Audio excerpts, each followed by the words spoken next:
The Smoking Mirror, Chapter 12.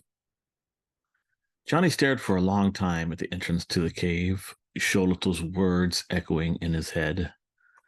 The weight of the work before them suddenly settled on his shoulders. Physically and emotionally, he was exhausted. He wanted nothing more than to sit down beside the fire and rest for days. So instead, he shrugged and beckoned to Carol. Time to get moving. 6 more of these stupid deserts left. Carol sighed. Oh, I feel like I'm at the mall going in and out of changing rooms. About that. I just wanted to half shift into the Jaguar boy or whatever. I think I can hold that form long enough to get down the mountainside. Haunted ruins? That's what's next. Do we really need an animal form for ghosts? Okay, it's worth a try. Johnny let his tonal come forward, stopping it partway through the transformation. With most of his attention on maintaining that unnatural blend of human and beast, he exited the cave and made his way along the dark path that threaded through the peaks and down the other side of the freezing mountains. The wolf girl followed close behind him, her labored breathing a sign of how difficult she found her transitional shape. Before too long, however, the howling, icy winds were gone, and the twins reverted to human form with a sigh of relief. The mountain slope was gradual and carpeted with dead grass. Johnny's feet were pricked from time to time by burrs and thorns, but beyond that, the descent was pretty easy.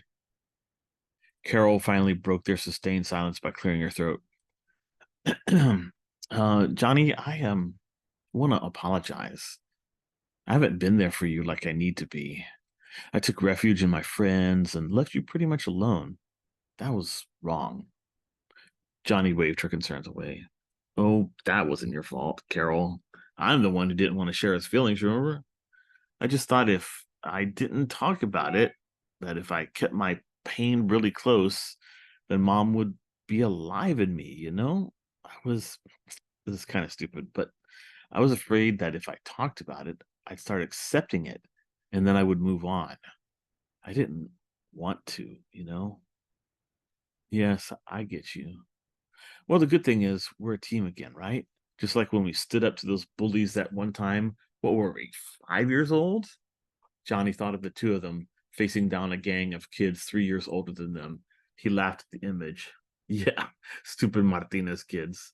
Their parents had them so spoiled, huh? But we didn't give them our toys that day. We ran them off. That was pretty cool. Sure, Carol, we're a team again. The goddess of twins. All we need are rings and a monkey. What? Johnny pretended to be shocked. Dude, I keep telling you, you need to watch more classic cartoons. Filling your head with a bunch of boring history is going to drive you nuts. No, listening to your weird pop culture illusions is what's going to drive me nuts. Dude, you're a girl. What do you even talk about with Nikki and all of them? Because, yeah, your friends don't seem all up on this stuff, like pre-Columbian political systems and stuff. Just saying. Well, we don't sit around talking about action films and 70s cartoons. We, just talk about Johnny snapped his fingers. Boys. You talk about boys. Predictable. Carol flushed red and Johnny laughed. Oh man, when she starts dating, we're gonna have so much fun, Dad and me, threatening the stupid punks and all. Um, if you're done mocking me, you might look down there. Carol just gestured at the valley that now spread below them. Its dark red sands were dotted with ruined stone structures of all sizes, from small homes to enormous cathedrals. Okay, ruins and ghosts. What can we expect? Based on what they've already tried, they'll want to freak us out and or separate us. So don't let the ghosts freak you out and stick close to me. Johnny smirked. Yeah, well, why don't you stick close to me, huh? We'll stick close to each other, all right? Her eyes flashed lupine yellow. Don't get all esponjada, Carol. I'm just kidding. They soon found themselves ambling along among the ruins. The building seemed impossibly old, inscriptions and decorations worn nearly invisible by the passage of time. Johnny studied their unusual architecture, not detecting any signs of the major trends in either European or Mesoamerican design. Granted, he was still an amateur, but As far as he could tell, the structures had not been made by human hands. The dimensions were off, the symmetry awry, the engineering techniques were, frankly, alien. Carol, you're the Mexican history buff. How many ages have gone by in Aztec mythology? We're in the fifth, I think. Yes, this is the fifth sun, the last age. What happened to the other ones? What happened to end them? Destruction. Remember what Xolotl told us? Some gods, mainly Quetzalcoatl, kept trying to create intelligent beings, but they'd get wiped out. Johnny nodded, running his fingers along the frame of enormous doorway. The Balamika have these huge were-jaguars that killed off the giants of the first age. That's what one cat told me. I wonder, maybe these buildings are from all the way back then? Carol shrugged. Who knows, or maybe from one of the other ages. Unbidden, a thought rose to Johnny's consciousness. Oh man, what? Xolotl. He said it was mainly Tezcatlipoca doing the destroying, right? Carol swallowed hard. Ah, yeah. What about our world, the fifth one? What do the legends say? Carol squinted as if thinking hard. Not sure, Johnny. More interested in actual history, not mythology. Raising an eyebrow, Johnny gestured around them. Dude, it seems to me that mythology and history, same thing. Okay, touche or whatever. Your point? My point is, what if that's what he wants? To destroy the world? Maybe he needs us to maybe he needs to kill us or something to make it happen. Carol's face went pallid. Or maybe he needs our help. Our Shoshan. Why the heck would we help him? That's crazy. Maybe that's why he's got mom, Johnny, so he can blackmail us. The idea was sobering. Johnny tried to imagine himself choosing between his mother's life and the destruction of the entire world. Screw that. We'll find another way. We'll beat Mr. Chaos and Dark Magic, even if he is a god. And you'll fail her, a voice muttered nearby. Johnny whipped his head around and saw his grandmother fluttering spectrally in the doorway of a nearby building. Abuela Elga? Carol whispered. Yes, it's me, you cold-hearted child. You sent me to my death, so you shouldn't be surprised to find me here in the land of shades. Wait, Johnny said. We sent you to your death?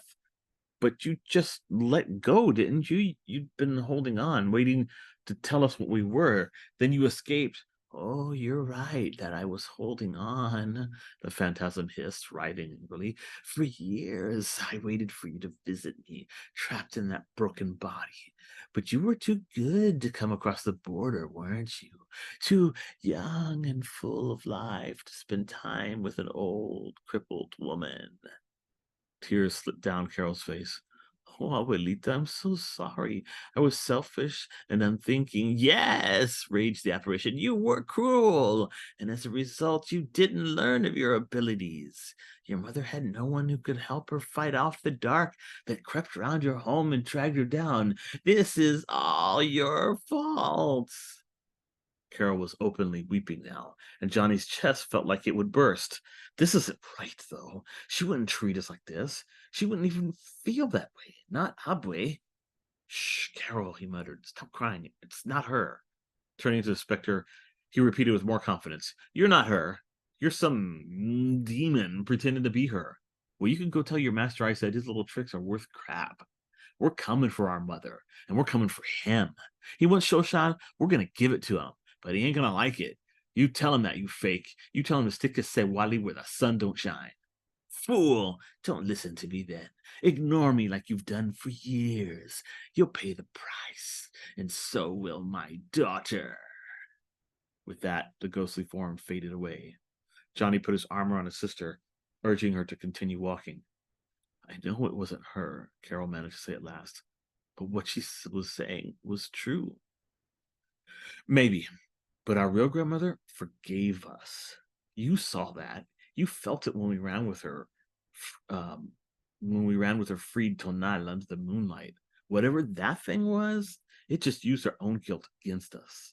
And when other quote unquote ghosts appear, they're gonna do the same. So get yourself psyched up. I'm sure this is just beginning of the attack. They continued along the Black Road, which for a time became the cracked cobblestones of some broad ancient highway. Lined with massive headless statues and broad shattered plinths, the road led them deeply into the remains of a mighty city overgrown with thorny black vines. Pale moths and beetles scurried over fallen granite blocks, and the eyes of vultures and ravens followed the twins as they went by. They were passing under a bridge like structure that stretched over the highway when another specter stepped onto the cobblestones before them. Unmistakable in his black suit, tortoiseshell glasses, and meager goatee, the man stared at them sadly. It was their father. Putting out an arm to stop his sister, Johnny shook his head. Forget it. We know you're not really him. Don't even bother. First place, he isn't even dead. Oh, Johnny, the phantom whispered, his hazel eyes watery. Of course I wasn't dead the last time you saw me, but I couldn't bear to be without your mother anymore. Once I knew you two were safe with her sister, there was nothing keeping me from putting an end to my pain. Carol clenched her fist. You shut up. Our father would never kill himself. Wouldn't I? All those times you checked in on me, found me drunk and weeping in my study. Did you really never think I might consider this option? I'm sorry, sweetie. I know I always told you to stand strong against the darkness, but at heart, I guess I'm a coward. The worst thing is that I know the truth now. Your mother is here, trapped. If only you had been faster. I suppose some of my weakness is in you too, but now it's too late. Say you rescue her. What will you three return to? The apparition began to weep. Forgive me, kids. Johnny was filled with rage. He knew this thing to be a mirage drawn from their own fears, but it felt so real, having reached into their hearts in the most cunning of ways. Ironically, it triggered the opposite reaction of what Tezcatlipoca and his servants had intended. You are not my dad. My dad loves me, and he's struggling right now to get his head sorted so that he can give Carol and me a normal life. You can point out my weaknesses and screw ups all you want, demon, but you are not Dr. Oscar Garza. You don't even freaking come close. You couldn't even tie the man's dress shoes, you piece of scum. With an expression of sadness on his face and a disappointed shake of his head, the specter oozed into a towering pillar and could be seen no more. Carol, who looked really spooked by the somber pronouncements of the fakes, allowed Johnny to lead her along. The road led into a huge plaza ringed by thick tree stumps that had petrified over millennia. A strange, echoing animal sound flittered through the air, and Johnny felt Carol stiffen beside him. Then he heard her gasp. Oh my God, Johnny, it's Poochie. Johnny turned to where she had indicated and saw the ghostly image of their favorite dog. Poochie had been at their side since they'd arrived from the hospital as newborns until she had died of old age 2 years ago. It had been devastating to watch her go blind and slow down till one day they discovered her curled up under a grapefruit tree, her body cold and lifeless. And when Dad buried her out back, we cried like we had lost our best friend. Come to think of it, that's pretty much what happened. The apparition was young and healthy, though, and ran about them with unbridled joy. Carol knelt and called to her with a soft whistle. Poochie rushed at them and then bounded playfully the way she once had when she wanted to be chased. Carol, Johnny warned as his sister stood, don't even think about it. This is a trap. His sister's voice was calm but distant. I'm not stupid, Johnny. Of course it's a trap, but it's coming no matter what. So why don't we just play along? That way we have a few minutes with her, even if she isn't real. With a shrug and a sigh, Johnny went along with her. They followed the dog off the black road onto an intersecting boulevard lined with thorny black rose bushes that led toward a white tower looming in the near distance. As they came closer, Johnny saw that the building was a single piece, as if cement had been poured into an impossibly massive mold. There were no apparent doors or windows, only a jagged parapet ringing the very top. The spectral canine dove into a tangle of silvery wilted herbs that encircled the tower's base, and the twins came to a stop. Johnny shuddered with realization.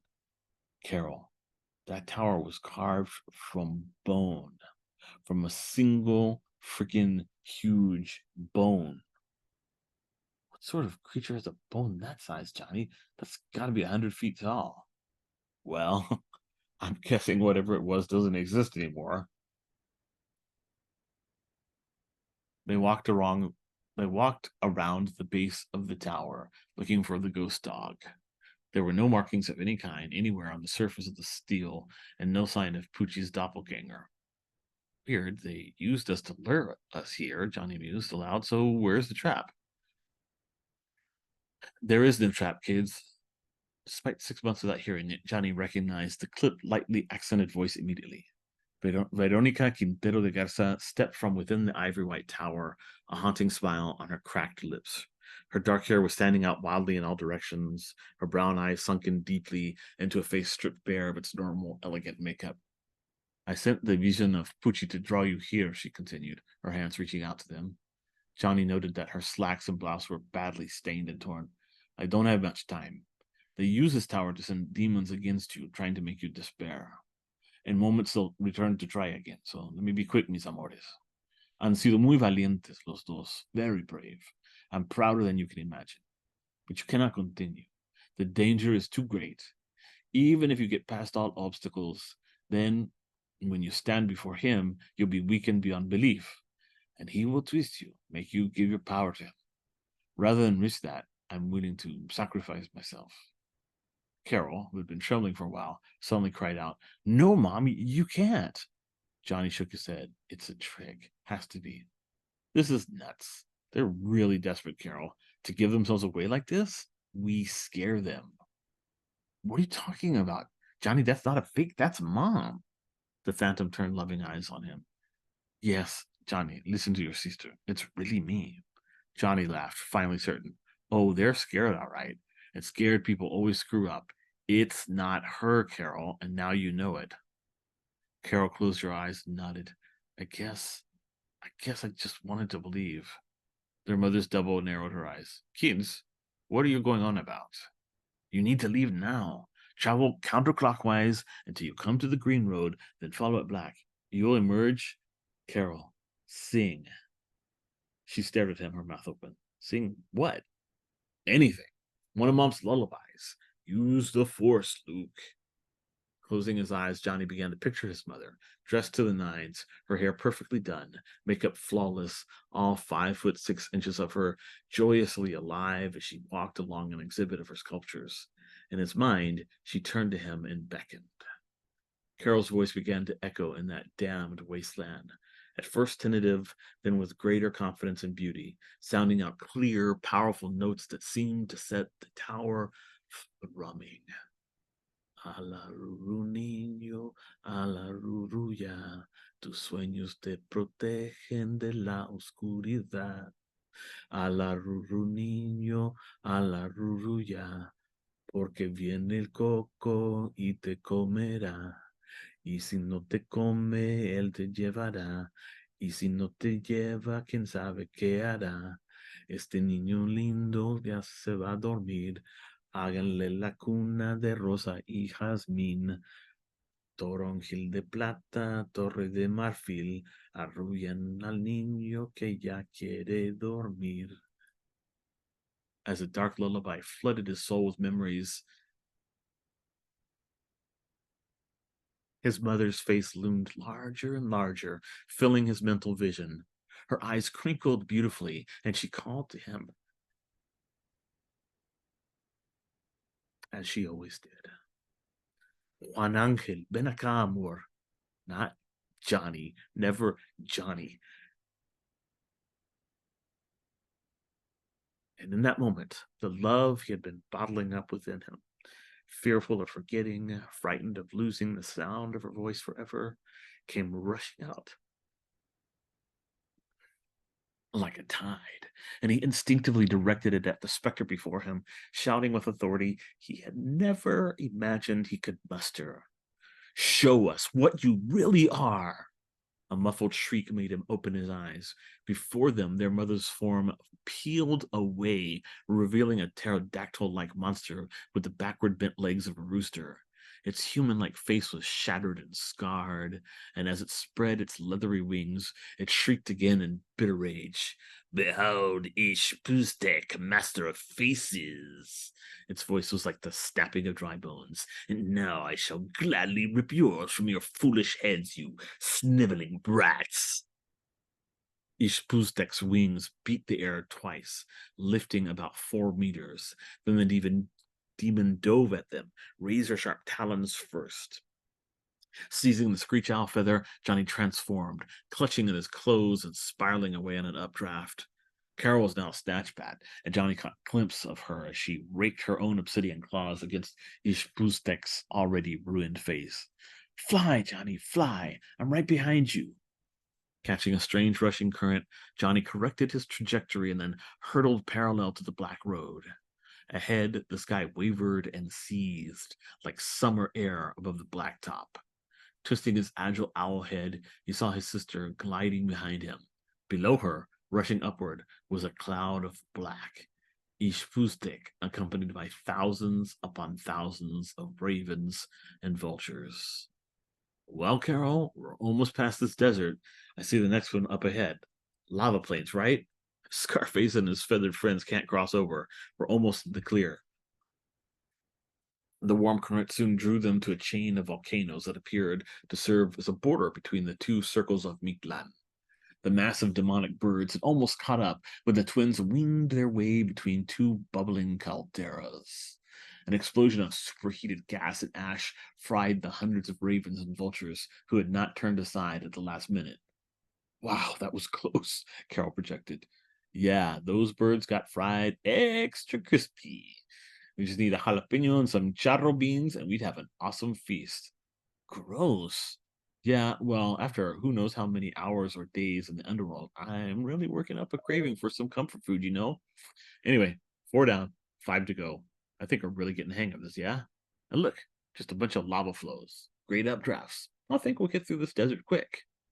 He glanced down just in time to see the enormous flying worm before it wrapped itself around him and plunged toward the fiery plains.